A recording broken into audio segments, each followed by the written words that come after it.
Mainit na nga ang panahon, brown out pa. At posible pa ang maranasan yan sa mas maraming lugar ngayong weekend.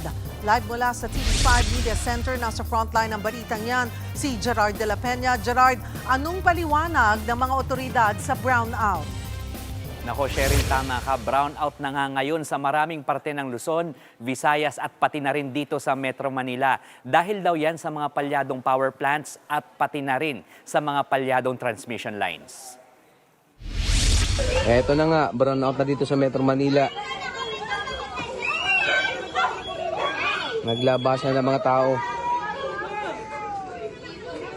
Ilang oras kaya to? Ang init niyan. Kuha ang video na ito kagabi nang biglang maputol ang supply ng kuryente sa North Caloocan.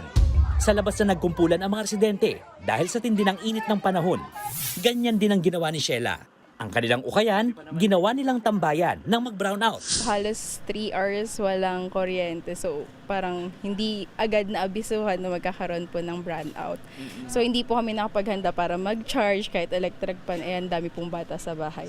Ang ganitong eksena, posibleng maulit na naman sa maraming lugar sa Metro Manila, Luzon at Visayas. Kasunod ng abiso ng National Grid Corporation of the Philippines o NGCP, nasasailalim ang Luzon at Visayas grids sa red at yellow alert.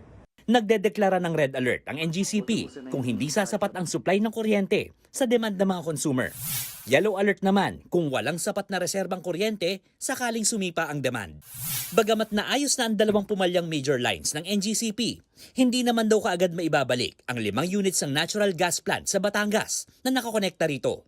Sumabay pa ang pagpalya ng isang malaking power plant. Kaya naman, posible pa rin ang rotational brownouts ngayong weekend.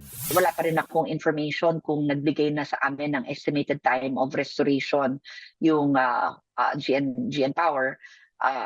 Hindi pa rin namin, we're still running the simulations para makita kung magkakaroon tayo ng alert over the weekend and if it will spill over into Monday next week or in the following days into the following. Pinagpapaliwanag naman ng Department of Energy ang mga power plant at ang NGCP ukol sa pagpalya ng mga pasilidad. Tagal ng in-advocate ng NGCP na dapat marami tayong pasobrang kuryente.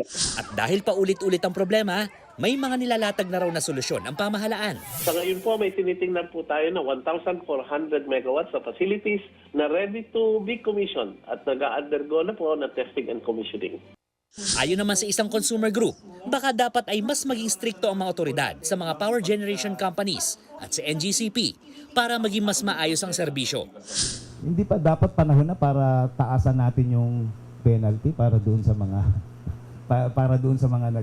nag-aaberya ang mga planta. Because it's a failure it's a failure of service delivery.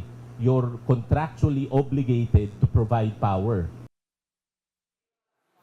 Cheryl, na monitor na nga natin sa social media na marami nang nagrereklamo dahil brownout na sa kanilang mga lugar. At kaya naman mga kapatid, kung may kuryente pa sa inyo, mag-charge na kayo ng inyong mga gadget. At syempre, lagi tayo magtitipid ng ating konsumo sa kuryente. Cheryl. Maraming salamat, Gerard de la Peña. Mga kapatid, Cheryl Hosing po. Maging maalam at may pakialam sa mga napapanahong issue at headlines. Mag-follow at mag-subscribe na sa social media pages ng News 5.